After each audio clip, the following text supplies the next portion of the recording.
interesting, but it makes kind of sense with a back three, especially with the wing backs pushing really high. They want that bit of extra protection, especially with our kind of pace on the counter attack with Almiron and Saint-Maximin. So you can understand kind of them wanting two number sixes, deeper players to break up the play if they need to. But I thought Chelsea really, obviously, as I said, I don't think they played well, but they really executed the plan well. They exposed us out wide because we don't play with width in this kind of formation. There's no recognised wingers. And I thought we should have had the tactical now. So that's where you criticise to change that. And that was never really changed in the game, in my opinion. I mean, first half was an absolute shocker, was it? I mean, Kraft and Lewis, you've got to question both of them the night for the goals were conceded. Kraft, the way Timo Werner absolutely spins them is absolutely unbelievable. And Lewis he's completely ball watched for that second goal. I mean, how way, man. Why is he Kraft allowed to be beat like that? I mean, second half was a little bit better, but it just wasn't as much better. I mean, the substitutions, I thought they were questionable. I mean, Dolan, don't get me started with the lad. He brings me absolute zero confidence at all. What I would have done is probably bring Fraser on and had maybe Miggy's playing as a bit of a false number 9. The second substitution, Fraser for ASM. Fair enough, ASM wasn't my best player. But Bruce has always said he wants to play both of them out on the wings. Now what's he saying now that's making him going against it? And taking off Willock for Carroll. I thought Willock was one of my better players. The one I would have took off him was Shelby. I'm sorry, but I think Shelby's legs have gone now. What a frustrating performance. I'm as much as I'm guilty because I predicted 2-0 last week, I thought at least we'd have a go, and we just didn't today. I think if I was Jamal Lewis, I'd be rather annoyed at my partner in crime on that left side because Saint-Maximin left him out to dry today at times. Kraft had an awful game, not because of the want to help people around him, but Jamal Lewis is probably going to get some criticism today, and I think some of it's a little bit unjustified. A bit of a rehearsal for the Man United game, I think. Try and get our shape right, ready for them coming, because I think attacking wise, Man United are better than Chelsea. I think Chelsea, if that had been another team today with the chances they had, we would have been looking at a 4 or 5-0 rather than just 2. So I think this game's just been a kind of a preview of what we've got to expect against Man United. I enjoy them losing all of their games. Hopefully they lose all the rest of the games, because watching Newcastle United is so dull and boring. It's like watching paint dry. Man U, but I'm so wary of 30 time. Oh no.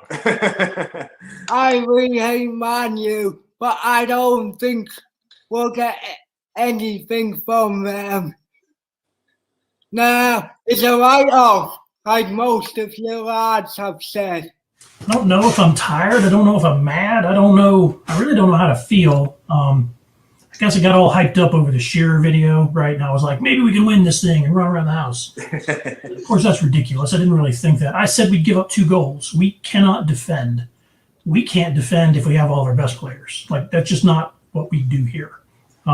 Our only hope is to attack, and attacking into the face of a side like that is, that's not a great strategy, but what the hell else are you going to do, right? So I love watching the game with everybody, and you see people that are clearly angry in the chat, like, and I get like that for some matches too, and then some matches I'm just a little distanced, or are you guys mad? Like, I'm not saying there aren't problems, but like, are you guys mad today? Are you actually angry? I'm not angry tonight, Jay. I have to be honest, and that's only because I kind of expected us to lose tonight, and I don't like saying that, and I don't like saying that Newcastle have lost before we even get on the pitch. But first half was absolutely abysmal. We could have easily been 6-0 down, like not even an exaggeration. Second half was an improvement, but still nowhere up to par. The only thing, defensively, definitely, but I have no hope for that whatsoever.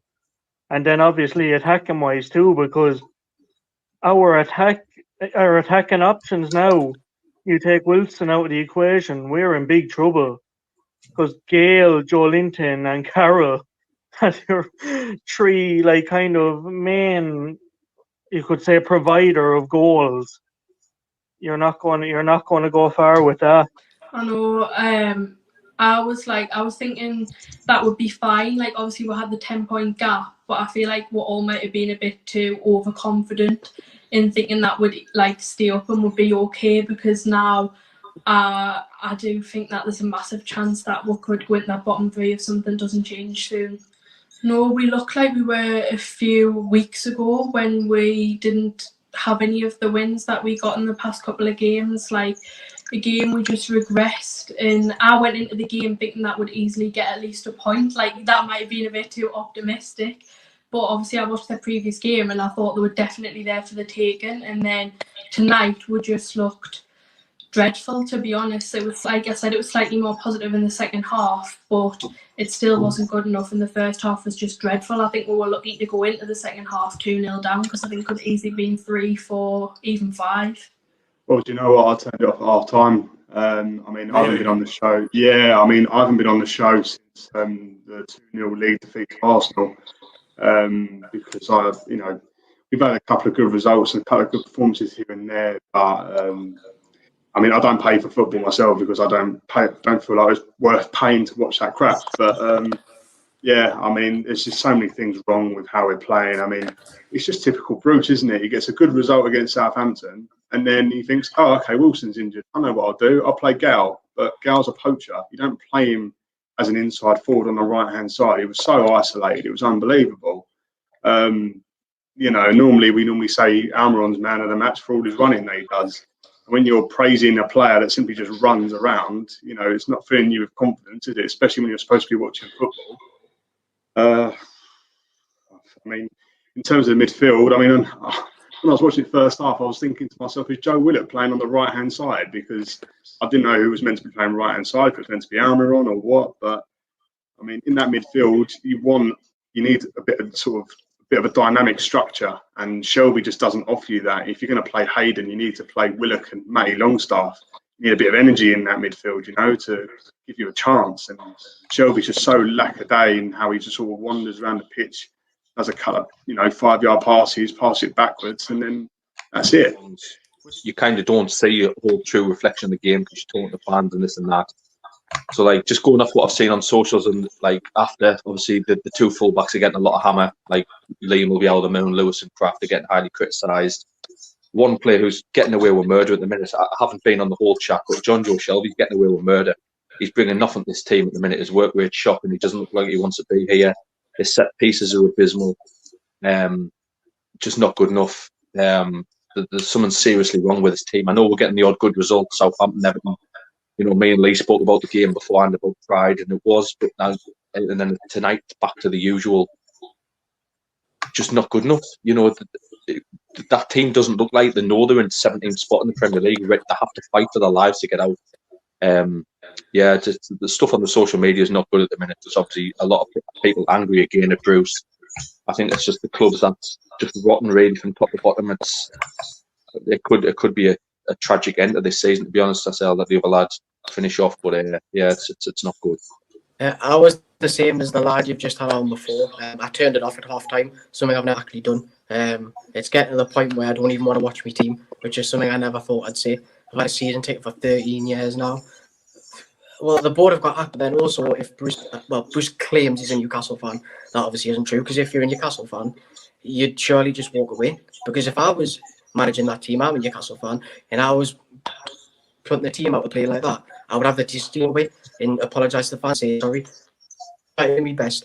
It hasn't worked out. Now, as I'm a Newcastle fan, I'll step away. I'll let someone else come in and try and get some performances going, get you some points and get you a bit higher up the table.